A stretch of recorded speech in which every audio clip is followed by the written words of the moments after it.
Hello, it's Nat here, and today I have a mastering tutorial for you using Logic Pro X and only stock plugins. So I'm going to fire up Logic Pro X. Now, I am not a dedicated mastering engineer. I have done a fair amount of mastering over the years. There are a few really important things that you need to do your own mastering. If you can afford to get your music mastered by a dedicated mastering engineer, which I do now, that is the best option. But if you're on a budget, or if you're making a lot of your own music, like beats and things like that, or you're a bedroom music producer just starting out, learning to master your own music is a fantastic skill. And I'm going to show you how to quickly and easily do it in the best way possible with the limited gear. But that said, there are some really good plugins included in Logic Pro X that make the job really easy. First of all, I tend to have my own dedicated session, and I've got a mix here that I've done of a song that I did a while back. And when you're bouncing out a mix, so there's a stereo file there, you need some headroom. And what do I mean by headroom? Well, if I open the mixer there, you need to not use any compression or limiting or anything like that on the master track when you're mixing the song. And let's have a look at what this meter's at in a loud section on the master stereo. So there you go, roughly -5 decibels of headroom. Headroom is the difference between the loudest average peaks and the absolute hard limit of 0. So when we're mastering a song, we want to push this all the way up as close as we can to 0 without going over it, using limiters and compressors. And here are my three absolute most important things for mastering. Okay, first of all, you need reference tracks. That is a must. You have to pick songs in the same genre that you want your song to sound like. So if you're doing hip hop beats, or if you're doing electronic music, try and get your hands on a CD, lossless, or a FLAC download, HD download of an artist that you really, really like the tone and the sound of, and then you're going to try and match that. Second of all, you need a good mastering chain and some metering. But the most important thing is the listening environment. That you need some good studio monitors or some nice headphones. I would stay away from mastering in headphones. But a treated room and some good studio monitors is the best. But if you don't have that, we can still do this. You can get 95% of the way there. So what I'm doing is I'm dragging in a reference track there, and then what I want to do is quickly grab a loudness meter and throw it on that track. So a loudness meter is under where are we? Metering. Loudness meter. A loudness meter is measures in LUFS, which is loudness units, and it's measured. It's similar to RMS. It's an average loudness reading over time. RMS is average amplitude over time. But the LUFS is slightly more accurate. It's modeled on the human hearing system. So I'm going to hit play and then hit start on the loudness meter in the chorus section of this.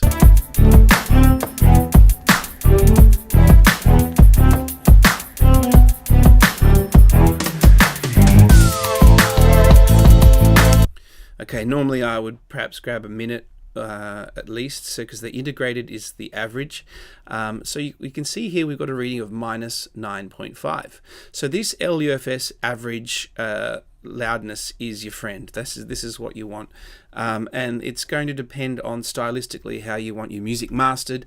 If you've got acoustic music or jazz or something that's extremely dynamic, and you want to keep that nice and open and breathy, and you don't want to master it too loud, I would suggest somewhere starting at -15 up to about -12 So the lower you go in these, the louder we're getting on the average sound over time. So I tend to master a lot of my music, which is sort of more instrumental and electronic, at around the -10, -9, which is a relatively dynamic master. You're still keeping these dynamics intact. You haven't compressed it too hard, but you've got that nice loudness, and it stands up on Spotify and YouTube.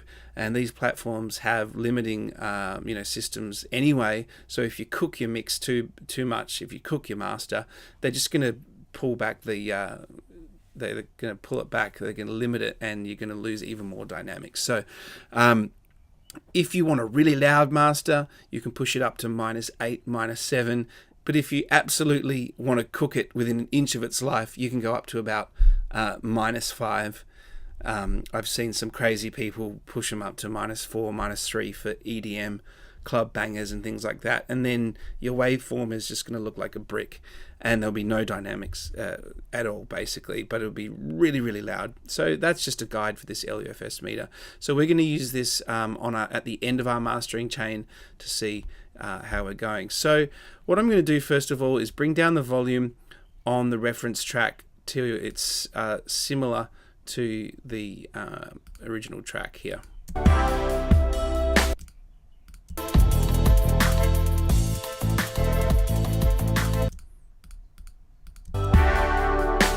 Okay, so first of all, we're going to build our mastering chain on this stereo out, and I'm not going to get too fancy with this. I'm just going to do a super simple mastering chain. So here we go, stereo out. I'm going to grab an EQ, and then that has an analyzer on it, which is really helpful. And then I'm going to grab a compressor, and after the compressor, I'm going to grab a multiband compressor. Actually, I'm going to put the multi ahead of the other compressor. Oh no, actually no. I'm going to do this. There's a few different ways you can do this, but in this instance, I think. So EQ, compressor, multiband compression.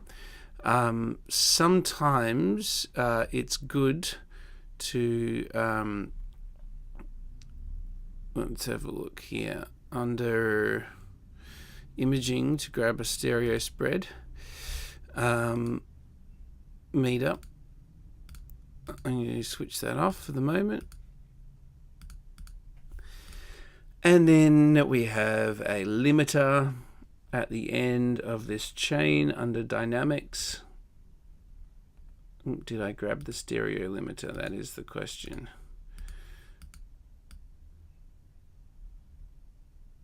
Yes, I did. And then at the end of the chain, we're going to grab the loudness meter under metering. Okay. Now, normally I would take anywhere from half an hour to an hour to master a track, but what we want to do is kind of start to match the tone of this track and the overall loudness. So we're going to aim for about -9.5. So under the EQ, just using my ears there before, I could hear that I needed a little bit of high-end sort of shelving around 7 or 8. Want to pull out a tiny little bit of the mud. So this is just more of a tonal, so this sort of tonal EQ that we're doing here. We're not being surgical with this, and I might just boost that low sub around 60. So this is, see how I'm just making very gentle little adjustments here. Let's have a quick listen to how that is rolling. And then what you're doing is you're continually bouncing back and forward. So that's getting there. Now with this compressor, let's have a look here.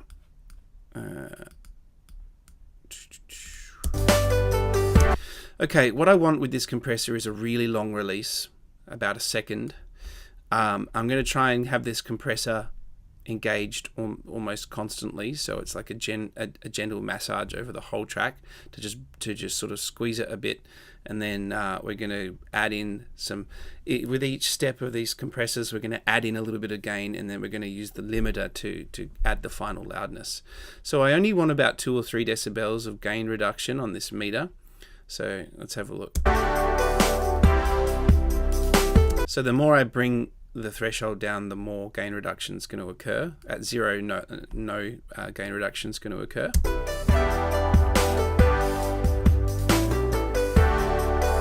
I'm going to have a ratio about 1.7 to 1, a really low ratio.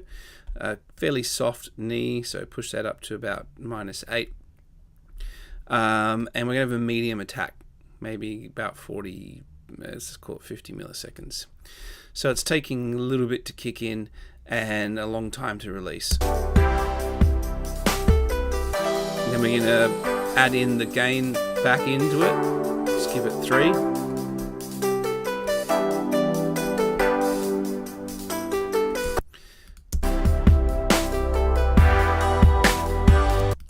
Okay, now I'm being fairly fast and brutal with this. This is a multiband compressor, and it's essentially 4 separate compressors in one, if you choose 4, and then each has their own threshold and their all their own settings. So this is really handy in a bass heavy song. If you had a single compressor. Actually, this song is fairly bass heavy, so I'm going to actually push this multiband before the compressor, because with the multi, if you've got a standard stereo compressor and you've got it set to a fair amount of compression, every time the bass hits, it's going to suck everything else down. With a multiband compressor, you can compress the bass a bit more, and it doesn't affect the mid and high frequencies. So I've got a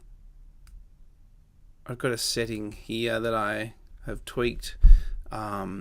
Is a fairly good starting point for my mastering here. Let's have a listen.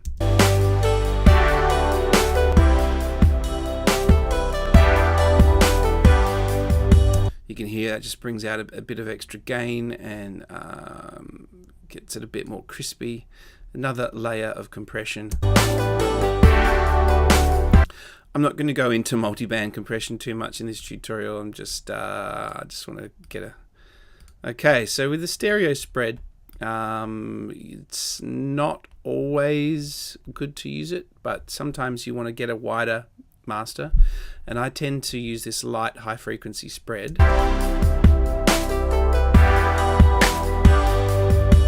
So if you're listening on headphones, you might be able to hear this a bit more subtly, but just have a listen when I turn this on and off.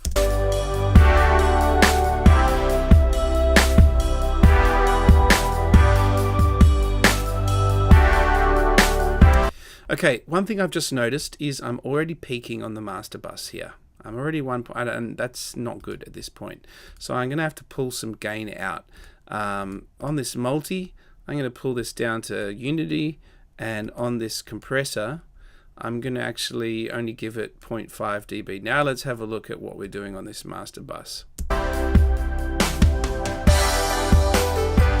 Much better. We're sitting at about -2 now, and then we're going to use the limiter to push that all the way up to 0. All right, so I liked what that spread was doing. I'm just going to keep that how it was. That's fine for the moment. This is just that makes slight delays, I think, between the left and right speaker to give the Hass effect, creates a wider sounding mix. Okay, so the limiter is where the final point, get all the loudness out. And let's have a look where we're at now on the loudness meter without this limiter.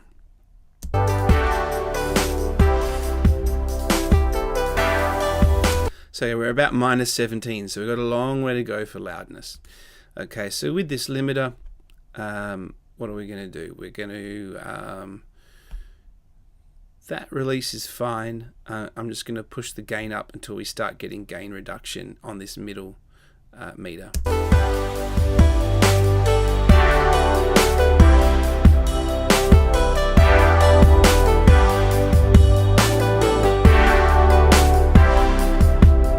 Okay, we're at -13. I'm actually going to add a bit more gain now in from this compressor early on. So we hit that. Yeah, so we hit that limiter a bit harder.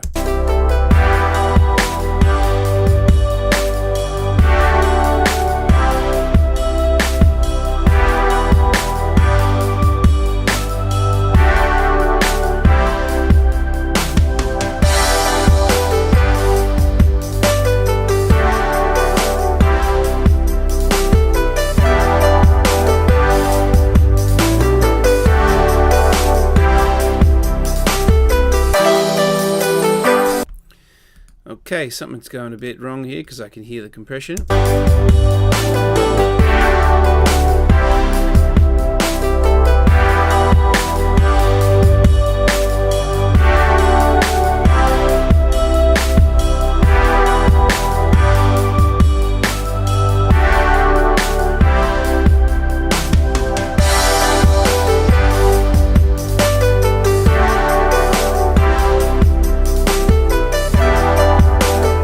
So your ears will tell you, like when you can hear that, it's kind of like it's getting the life sucked out of it, and there's too much compression.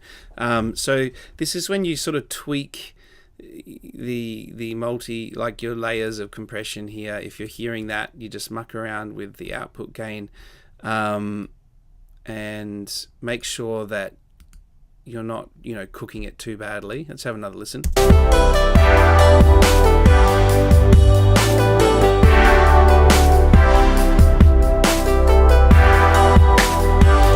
And occasionally at this point, you may go back to your mix and tweak something because something's obviously peaking out way too hard. So I'm sitting at about -10, which is close enough. Now, one thing that I did there, which is kind of important on the limiter, is I pulled this output level down to -0.3. You don't want to have that at unity because there's a few reasons, but when you convert a WAV file to an MP3, sometimes you can get what's called an intersample peak, and it can actually go slightly above that limiter output level. So if you've got that at 0.0 and it has an intersample peak of 0.1 dB, you can get clipping. So you don't really want that. So if I wanted to exactly match this, I can just be a bit brutal and push this gain up.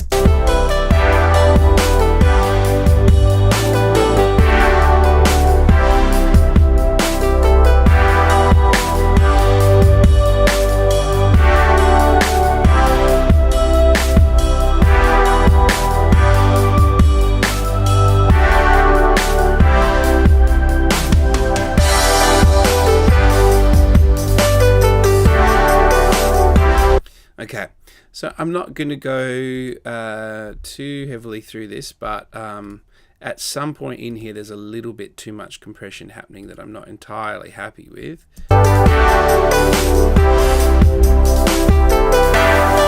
And I think I need to add in a little bit of extra gain staging before that limiter to smooth it out a bit more. It could be switching around the compressors.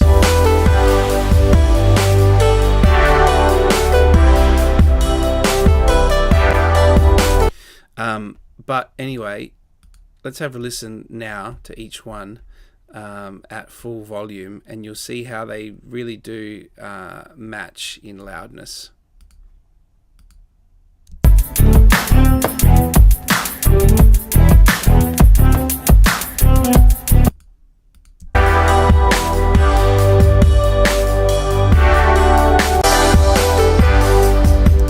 And then you might make some little stylistic adjustments to your EQ here. You might pull out those high frequencies even a little bit more, and some of that bottom end.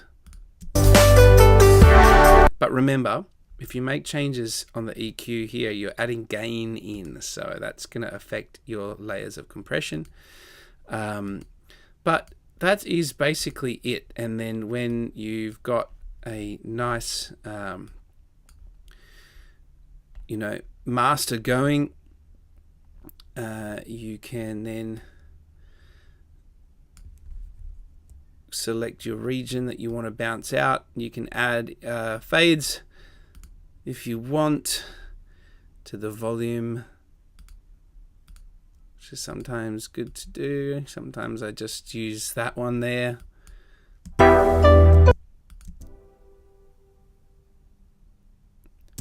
And then I tend to use this region to tell where the start and the finish is.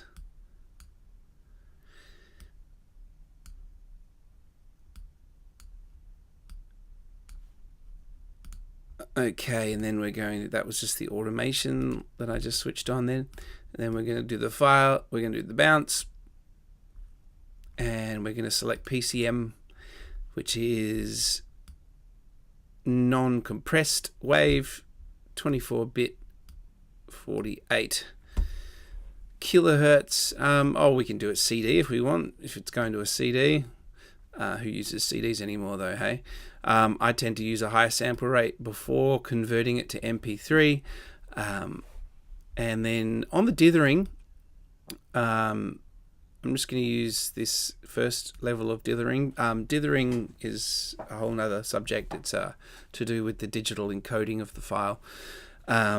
And some high-end plugins, like some of the Waves mastering limiters that I use, and you know, the Sound Toys and all sorts of things, they have dithering built into them, but the stock plugins I think don't have dithering in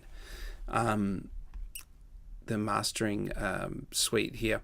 So we're going to select dithering, and we don't want normalize because we have already done our own volume normalization.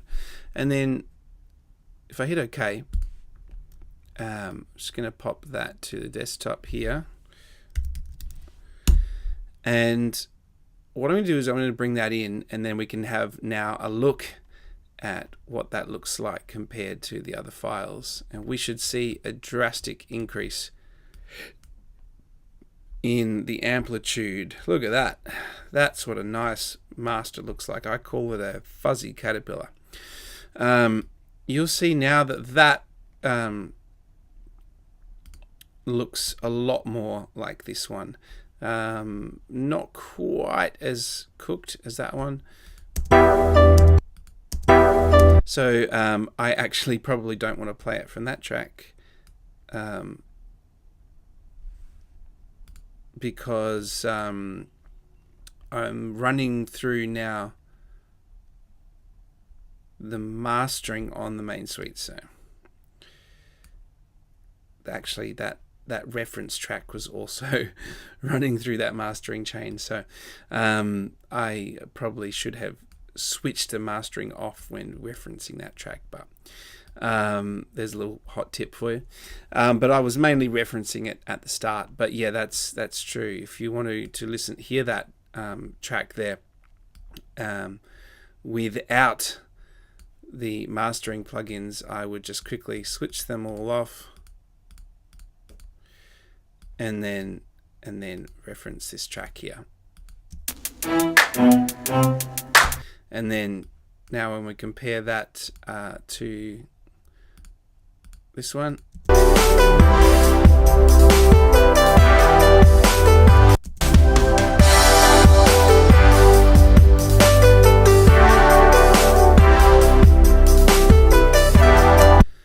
so there's some quick mastering tips for you in Logic Pro X.